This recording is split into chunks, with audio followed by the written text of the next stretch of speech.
여기서 드는 의문점은 도대체 왜 경호처 수뇌부가 이렇게까지 극단적인 길로 가는가 하는 겁니다.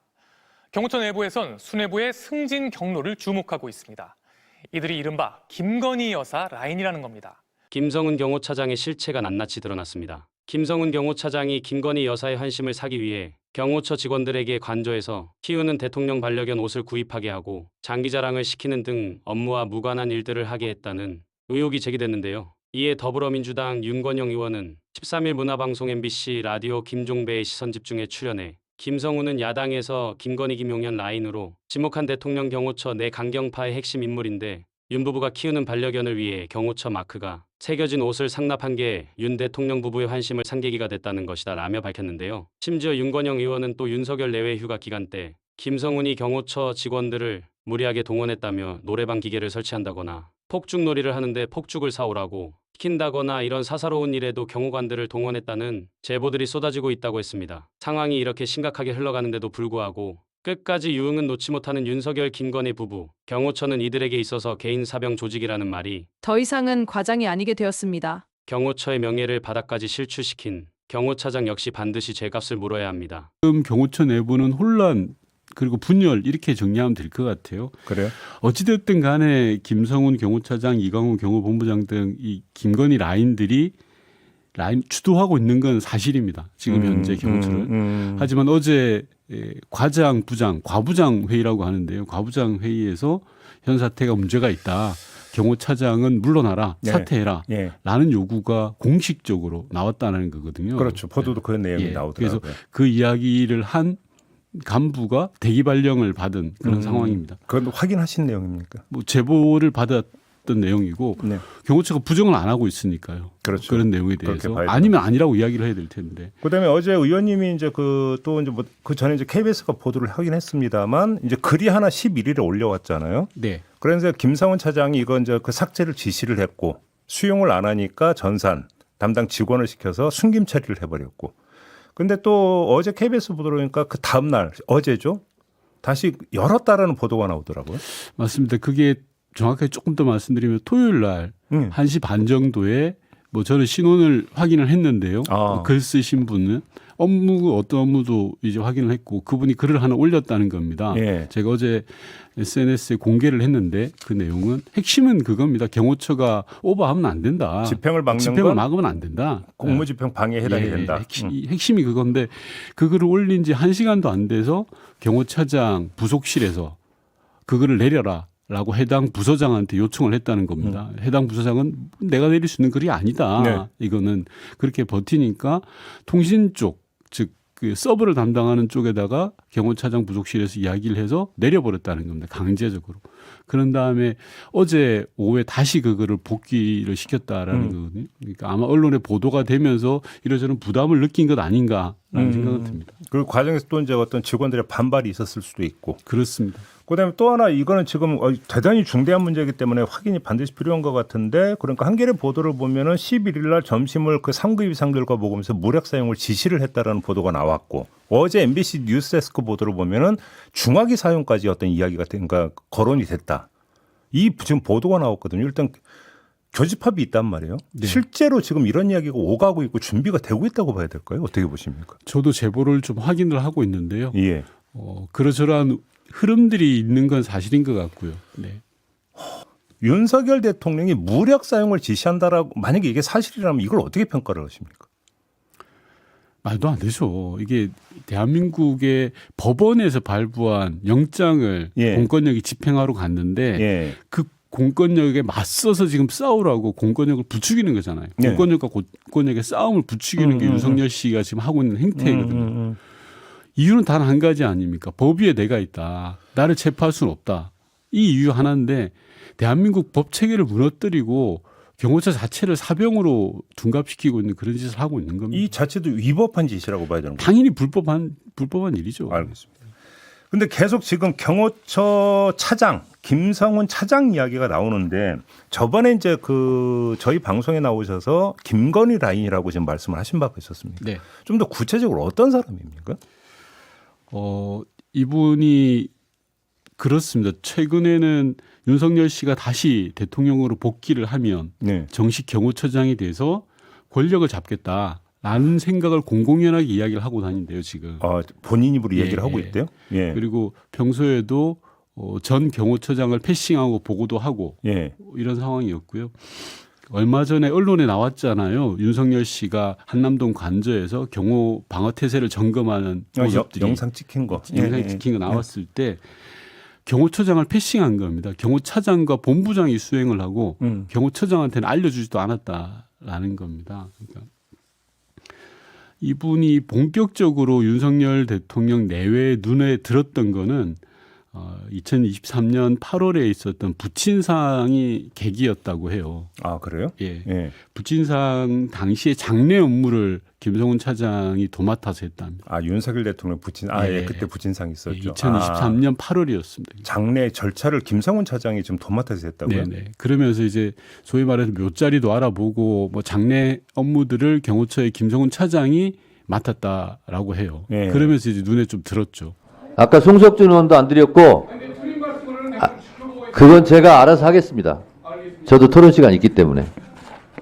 위원장이 이렇게 균형 감각을 갖추고 하고 있으니까 좀 기다려 주시고요. 자, 저도 질의하겠습니다. 법원행정처장님, 예, 헌법에 대해서 잘 알고 계시죠? 헌법. 예, 뭐 기본적인 부분을 알고 있습니다. 네, 헌법 130개 조항으로 구성되어 있죠? 예, 그 130개 조항 중에서 서로 충돌하는 조항이 있는 거 혹시 아십니까? 뭐 서로 충돌하더라도 조화롭게 해석하는 것이 헌법의 취지인 것 그렇습니다. 같습니다. 저 조화롭게 해석하는 부분을 제가 듣고 싶어서 하는 겁니다. 헌법 11조는 모든 국민은 법 앞에 평등하고 사회적 특수계급을 인정하지 않고 있습니다. 맞습니까? 예, 그런데 헌법 84조는 대통령은 내란 또는 외환의 죄를 범하지 않고서는 형사상 소추를 받지 아니한다. 형사 불소추권을 인정하고 있죠? 예, 법 앞에 평등한 부분에 대해서 예외죠. 그렇습니다. 왜 예외입니까? 대통령의 특수한 지위를 헌법이 인정했기 때문에 그렇습니다. 헌법 66조에서 규정하고 있는 대통령은 국가의 원수이고 외국을 대표하고 행정부 수반이고 하기 때문에 내란죄와 외환죄를 범하지 않고서는 절도죄, 강요죄, 뇌물죄 뭐 이런 부분에 대해서는 대통령 임기 중에는 처벌하지 않는다라는 예외, 일종의 법적 특혜를 주고 있는 거죠. 예, 그 이유는 민주적 절차에서 뽑힌 대통령이기 때문에 국가 원수이기 때문에 법치주의가 있지만 그 부분은 법치주의에게 좀 양보를 권유하고 있다라고 볼 수 있는 거죠. 그렇습니다. 그러나 내란죄, 외환죄를 저질렀을 경우는 경우가 달라지는 거죠. 예, 이제는 민주주의가 법치주의에 좀 양보를 해야 될 때죠. 그런 취지로 그런 상황입니다. 그렇기 때문에 지금 내란 행위에 대해서는 수사를 해야 되고 또 그렇기 때문에 법원에서 영장을 발부한 거 아니겠습니까? 형사 불소추권이 인정받지 못하는 내란 행위이기 때문에 그렇지 않습니까? 헌법에 명확히 규정되어 있는 바와 같습니다. 네, 그렇습니다. 그래서 윤석열 대통령이 헌법 11조 84조를 조화롭게 해석해서 지금 형사 불소추권을 지금 법원의 영장도 적용하고 있고 공수처나 경찰, 검찰에서도 지금 수사를 하고 있는 헌법적 근거가 있는 거죠? 예, 그렇습니다. 자, 그런데 지금 오늘 공방 중에 하나가 있습니다. 법무차관. 네. 현행범 도둑이 도둑행위를 하고 있습니다. 그걸 본 목격자가 도둑이야! 도둑 잡아라! 라고 큰 소리를 쳤어요. 그런데 저거 주변 사람들의 잠을 깨우네. 그러니까 도둑이야! 라고 소리 지른 사람을 처벌하고 도둑은 좀 보호하자 라고 말하면 그게 논리가 맞습니까? 틀립니까? 맞지 않습니다. 맞지 않죠. 지금 내란 수괴 피의자 또는 내란 주요 임무 종사자들에서 처벌하자고 지금 국가기관, 수사기관들이 나서 수사를 하고 있는데 그 부분을 옹호하고 있다면 도둑을 옹호하고 있는 거나 뭐가 다르냐라는 거죠. 동의하십니까? 예, 기본적으로 그 부분은 현재 상태를 내란 상태를 차관님. 예. 그 부분은 지금 아직 얘기 안 해서 그 다음에 얘기할 거예요. 자, 도둑을 옹호하면 돼요? 안 돼요?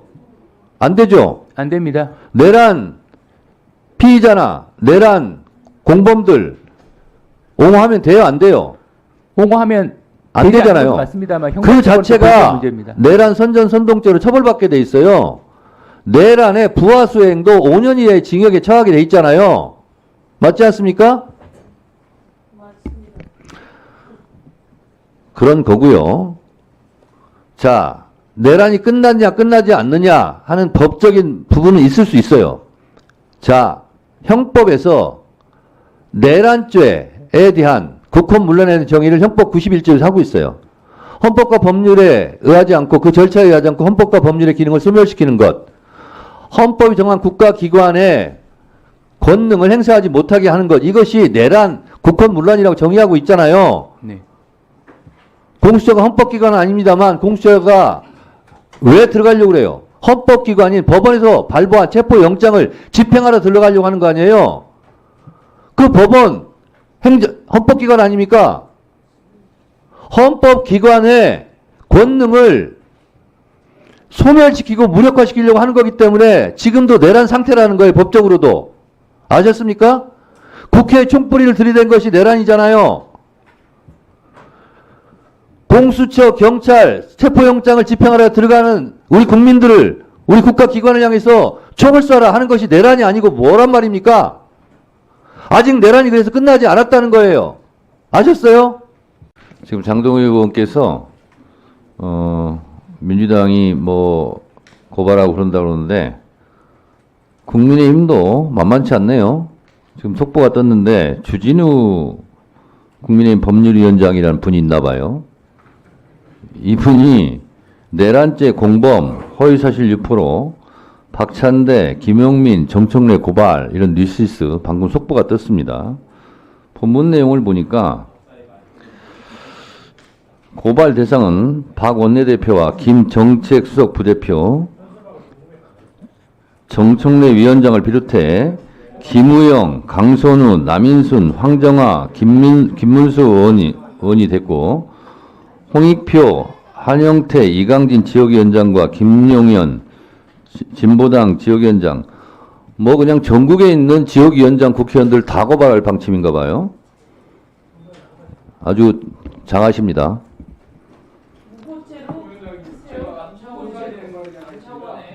네? 잠깐만요. 자, 이렇게요. 이 동의 여부를 떠나서 찬성 여부를 떠나서 고발에 대한 찬성 여부 뭐 동의 여부를 떠나서 이 모든 발생의 출발점이 뭡니까? 윤석열 현재 내란 수계 피의자 현재 신분이 그렇습니다. 12.3 이 위헌 위법한 비상계엄을 선포함으로써 생기는 거예요.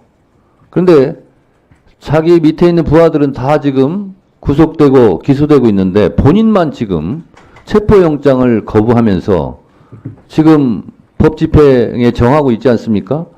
그러면서 공수처 이 집행에 대해서 반대하는데 경호처 경호관들이 부모들께 지금 이런 질문을 하고 있답니다. 어머니, 특수공무집행 방해가 더 무거운 죄예요? 항명죄가 더 무거운 죄예요? 윤석열의 이 체포영장 거부로 그 수많은 젊은이들이 항명죄 아니면 특수공무집행 방해죄 둘 중에 하나로 입건, 조사, 처벌받게 돼 있어요. 본인은 지금 본인만 생각하는 거예요. 이렇게 경호관들이 범법자가 될지도 모르는 상황. 그리고 이것으로 인해서 소모적인 정치 공방, 고소 고발전 이런 것이 지금 벌어지고 있는 거예요.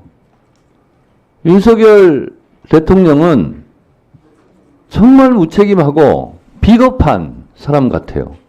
이럴 때는 다른 사람은 내 부하 직원들은 죄가 없다. 죄가 있다면 내가 죄를 다 안고 가겠다. 이런 리더다운 모습이 좀 필요한 시기 아닌가요?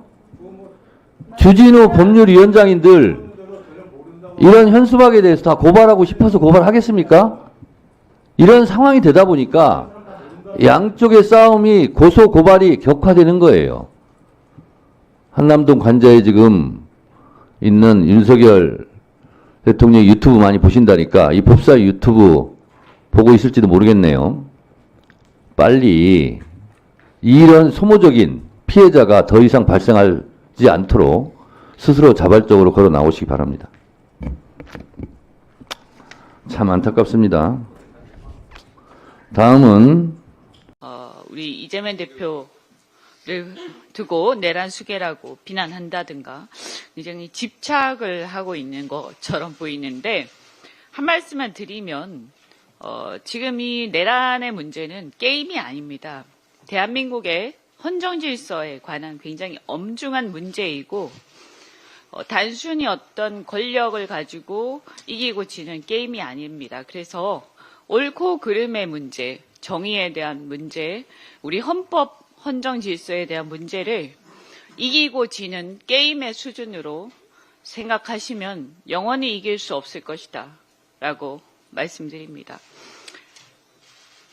법 질서가 무시되는 나라는 그 자체로 국격이 떨어지고 해외 투자자들도 우리 기업이나 우리 국민과 계약하기 꺼려합니다.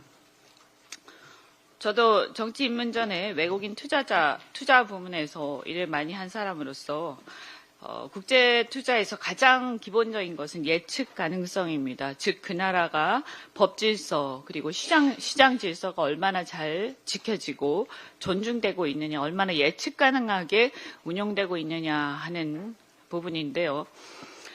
가장 그러한 법 질서가 무시되고 시장 질서가 깨지는 가장 대표적인 예가 바로 자유민주 국가에서 계엄령 같은 게 선포되는 일입니다. 굉장히 경악스러운 일이 일어났던 것입니다.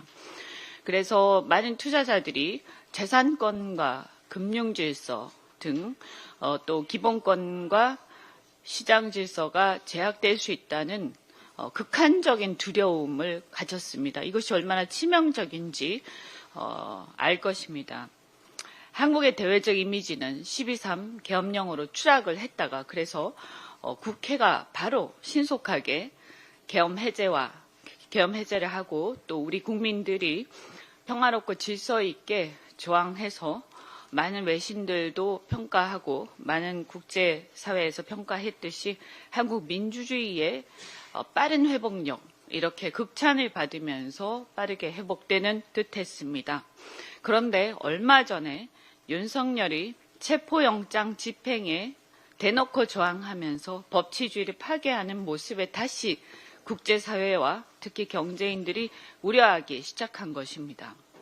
위헌 위법한 계엄 선포로 직무가 정지된 대통령이 헌법에 의해서 대통령도 당연히 수사 대상인 내란죄의 수사에 대놓고 불응을 하고, 수사에 불응하니까 안 나오니까 법원이 발부한 체포영장 집행에 또 대놓고 저항을 하면서 국가기관의 공권력 집행에 저항하는 장면, 대통령 경호처가 적법한 영장을 들고 온 공조본에 맞서고 경찰이 철수하는 장면, 이런 장면들은 자유민주적 법치국가에서는 상상을 초월하는 장면들입니다. 많은 외신 기자들이나 외국인 투자자들로부터 질문을 받았습니다. 이해할 수 없다. 어떻게 된 일이냐? 직무정지된 대통령의 체포가 어째서 그렇게 어려운가? 한국의 치안이나 질서는 믿을 수 있는가? 혹시 금융기관에 문제가 생길 일은 없을까? 이런 질문을 저도 개인적으로 받았습니다. 이에 저 역시 솔직히 믿을 수 없는 일이고 용납되어서는 안 되는 일이라고 답을 했습니다. 그런데 이런 상황이 더 이상 장기화되면 우려합니다. 12.3 계엄 선포로 치명적 리스크를 안겼던 윤석열인데 1월 들어서 다시 벌어지고 있는 이 무법적인 상황으로 인해서 윤석열 리스크라는 그 악재가 다시 부상해서 대한민국 대외 신인도의 치명타가 되고 있습니다. 덧붙여서 소위 집권 여당이라는 국민의힘이 전광훈 당화, 즉 일종의 제도권 밖에 해적당화 되어가는 현상, 이것 역시 해외에서 볼 때는 매우 치명적이라고 보입니다. 최상목 권한대행은 지금 대한민국이 어떤 상황인지 얼마나 중요한 시기인지 잘 알 것입니다. 2월 들어서 무디스 등 많은 신용평가사가 한국에 대해서도 대신인도를 재평가할 것입니다. 이대로 가면 신용등급 하락을 피하기 어렵지 않을까 정말로 걱정스럽습니다. 최상목 권한대행은 비상한 각오로 사적 인연을 떠나서 단호하게 법질서를 무시하는 행태를 끊어내고 상황을 조속히 정리하도록 해야 할 것입니다. 최 대행은 많은 얘기를 할 필요가 없습니다. 단지 국가 권권력을 존중해야 한다. 누구나 예외 없이 법을 지켜야 한다. 이 당연한 한마디만 해도 메시지는 충분할 것입니다. 최 대행은 경제 우선은 말로만 떠들 게 아니라 우리 경제의 불확실성 해소와 대외 신인도 회복에 치명적인 이 윤석열 리스크를 제거해야 한다는 본질적 문제 해결에 실기하지 말아야 할 것입니다. 한 말씀만 더 드리겠습니다. 대통령 직속 의료개혁특별위원회가 지난 10일 내놓은 5세대 실손보험 개혁안에 대해서 의료계와 소비자의 반발이 큽니다. 과잉진료 문제를 해결하기 위해서 실손보험의 자기부담률을 50%로 상향 조정하고 초기 가입자에게도 소급 적용하겠다는 내용입니다. 환자별로 질환 정도가 다른데 정부가 일률적으로 중증과 비중증을 구분하는 것이 무리인데다가 현재 보장받는 가입자의 보장 축소 문제, 소급 적용 문제는 대규모 소송을 불러올 우려도 있습니다. 의협은 대통령 직무 정지로 기능이 정지되어야 할 의계특위에서 국민들의 비급여 보장 내용을 축소하고 의료기관의 비급여 진료 통제를 통해서 재벌 보험사 이익만 대변하고자 하는 정책을 강행한다면서 심각한 우려를 표명했습니다. 의료계와 소비자들은 이번 개혁안이 지나치게 실손보험 혜택을 제한하는 데에만 중점을 두고 있고 악용될 수 있는 일부 비급여 항목뿐 아니라 전체 비급여 항목에 대한 보장을 대폭 축소해서 소비자 권익을 침해한다고 지적하고 있습니다. 따라서 보험업계뿐만 아니라 소비자와 의료계 등 관련 이해 당사자의 의견을 두루 수렴해서 보완적인 최종안을 다시 내놔야 할 것으로 보입니다.